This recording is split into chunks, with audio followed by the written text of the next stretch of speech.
तो यह और जो है देखिए संसार में जितने भी जीव हैं वह जीव सभी जीव जितने भी जीवराज हैं वह सभी सुखी होना चाहते हैं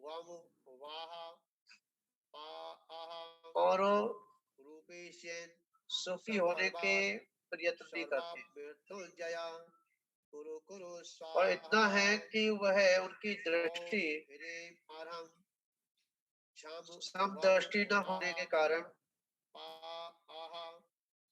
उनका जो खोज है जो सुखी खोज कर रहे हैं वह सही मार्ग न मिलने पर भटक जाते हैं और जब उनको सही मार्ग मिल जाता है समदृष्टि हो जाती है स्वपर के बारे में इनके ज्ञान में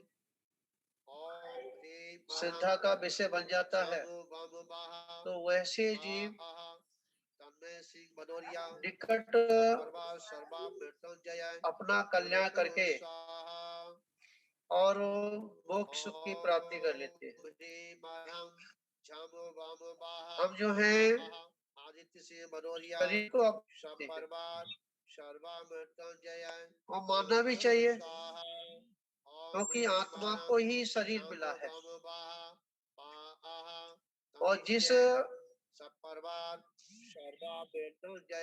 शरीर में आत्मा नहीं है तो उस शरीर की कोई वैल्यू नहीं और जिस आपने देखा होगा फोटो भी है मूर्तियां भी होती हैं मूर्तियां शिल्पी बनाता है और वह सब कुछ कर लेता है परंतु उसके अंदर आत्मा न होने से और वह उस मूर्ति को हम कहीं कहीं रख देते हैं और जब उसमें प्राण प्रतिष्ठा कर देते हैं जब हम परमात्मा की उस प्रतिमा के अंदर प्रतिभा दिखने लगती है तो वही मूर्ति जो है हमारा एक आस्था का केंद्र बन जाता है और हमारे उस आत्मा के कल्याण करने का मार्ग प्रशस्त होता है। तो आज हम जैसे हम करते क्या हैं हम बाहर के उस शरीर को हम देखते हैं जैसे अंदर बनियान पहने हुए हैं बनियान कैसी है गंदी हो रही है या उसमें बदबू आ रही है या उस बनियान में फट गई है ठीक है हमारी दृष्टि उधर नहीं जाती है हमारी दृष्टि मात्र जो ऊपर जो टी शर्ट पहनी हुई है या टी शर्ट के ऊपर स्वेटर पहना हुआ है या स्वेटर के ऊपर हमने कोट पहन लिया है या कोट के ऊपर बटन दिख रहा है जो भी है जो सबसे ऊपर है लोग उसे देखते हैं परंतु जो आत्मा स्वरूप जो बनियान है क्या है बनियान जो है उसकी तरफ किसी की दृष्टि नहीं जाती और जो पहने हुए है ठीक है जिसने वो बनियान को पहना है वह उसकी भी दृष्टि जिनमें नहीं जाती मात्र जिस समय वो बनियान को पहनता है नहाने के बाद उस समय मात्र उसकी बनियान पे दृष्टि जाती है उसके बाद जब उसने ऊपर उस बनियान के ऊपर जो भी वस्त्र धारण किए हैं उनको बदलते रहता है पूरा दिन परंतु अंतर की जो बनियान है उसको बदलने का, उसको साफ करने का क्या उसका लक्ष्य नहीं बनता। समझ में आया? और जब तक हम उस बनियान के बारे में नहीं सोचेंगे, ठीक है, जब तक हम उस बनियान को नहीं देखेंगे, हाँ, उस बनियान का कितनी छिन-भिन हो रही है, उसको बनियान को बदलेंगे, उनके भावों को बदलेंगे। परंतु इसी प्रकार से ये शरीर हमारा एक कपड़े के भांति है। कैसा है? शरीर हमारा कपड़े कपड़े के भांति है, क्योंकि शरीर दो प्रकार का हुआ करता है। एक बाह्य शरीर होता है, जो कि लोग सभी उस शरीर को देखते हैं।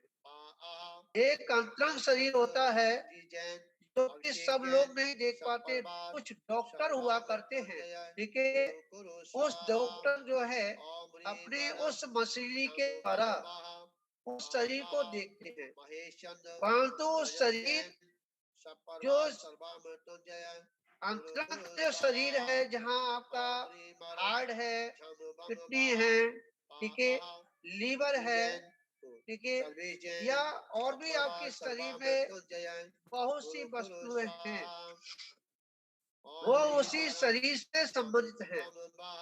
परंतु डॉक्टर ये तो देख लेता है ये इसमें ये कमी आ गई, परंतु जो इस शरीर के अंदर जो भाव वासनाओं को लिए हुए, ठीक है, जो आत्मा है, उसके दिमाग में क्या चल रहा है, आत्मा उसके भाव क्या बन रहे हैं, डॉक्टर उस चीज को नहीं पकड़ पाता।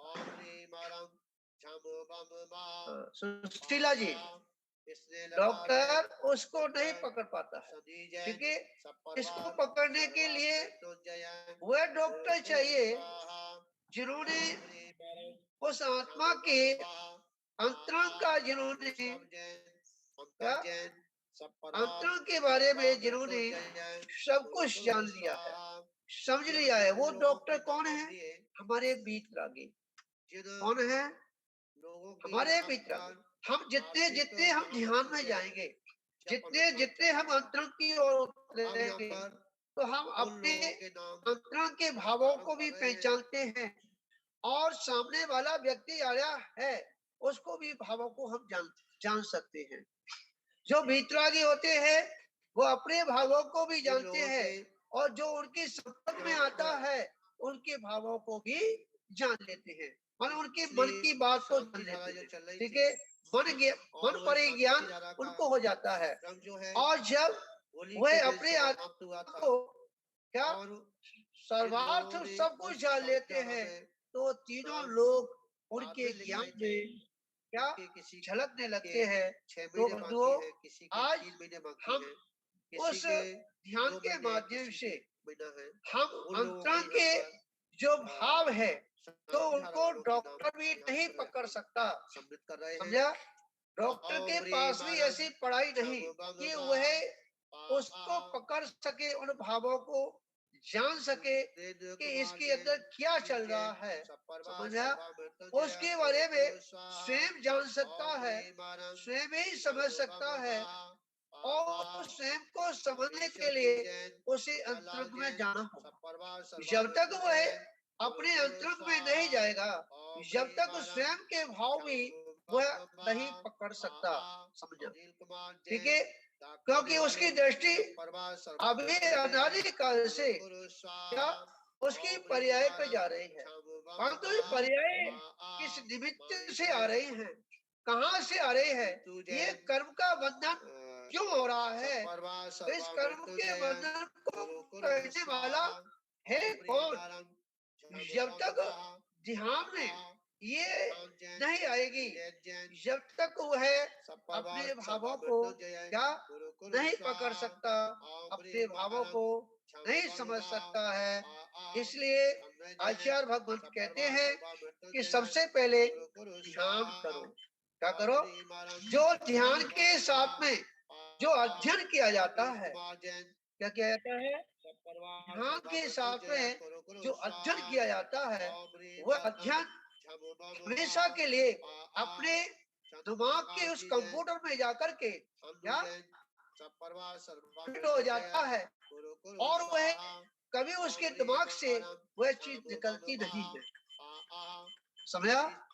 इसलिए हमें फ्री दिमाग से टेंशन मुक्त होकर के, ठीक है, हमें ध्यान के साथ 5 मिनट का, 10 मिनट का, 15 मिनट का, आधे घंटे का, पौन घंटे का, 1 घंटे का, 1.5 घंटे का, जितना हमारे पास समय है, क्या है, हमारे पास समय है, उतना अपना समय ध्यान में अवश्य देना चाहिए।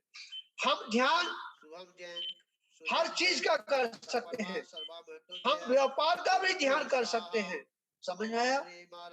हम घर गृहस्थी का भी ध्यान कर सकते हैं, हम अपने यात्रा का भी ध्यान कर सकते हैं, परंतु ध्यान के लिए अपना केंद्रित होना चाहिए। समझा? अपना मन अपने अंकुश में होना चाहिए। हम कहीं भी जाए, क्योंकि कमल हुआ करता है, कमल कीचड़ में हुआ करता है, परंतु उसकी जड़ जो है कीचड़ में है, परंतु उसका कमल जो है कीचड़ में नहीं है, उसकी पंखुड़ियां पानी में नहीं है। समझा? पानी से अलग है। इसी प्रकार इस आत्मा की जड़ें संसार में अवश्य है, क्योंकि संसार में ही जीव है, परंतु ये आत्मा कभी भी कीचड़ से लिप्त नहीं होता। समझा? कभी नहीं हो सकता। हीरे को कभी कीचड़ में डालिए और कीचड़ से हीरे को निकालिए और उस हीरे को तोड़िए और देखिए क्या वह कीचड़ हीरे के अंदर गया क्या? नहीं गया, नहीं जा सकता। इसी प्रकार आत्मा एक हीरा है, और ये एक ऐसा हीरा है कि इस हीरे के अंदर संसार की एक भी वस्तु, एक भी गंदगी, एक भी राग देश के परिणाम इस आत्मा के अंदर प्रवेश नहीं हो सकता। परंतु ये आत्मा अपने स्वभाव को छोड़ करके, अपनी उस शक्ति को छोड़ करके, पड़ोसी की शक्ति को देख करके मोहित हो जाता है, वो जाकर कर लेता है, जिसके कारण ये आत्मा दूषित हो जाता है। दूषित नहीं है।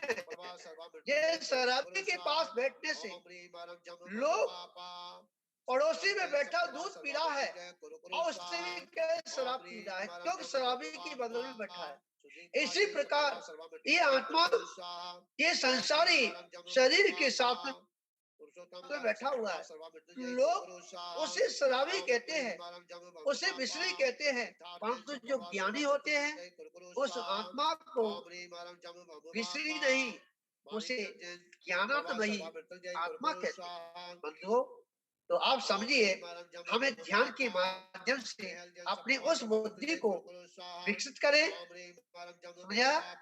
क्यों बुद्धि हमारी गलत हो सकती है, समझा, परंतु हमारा चिंतन गलत नहीं हो सकता। चिंतन आत्मा से होता है और बुद्धि भ्रमण कर सकती है।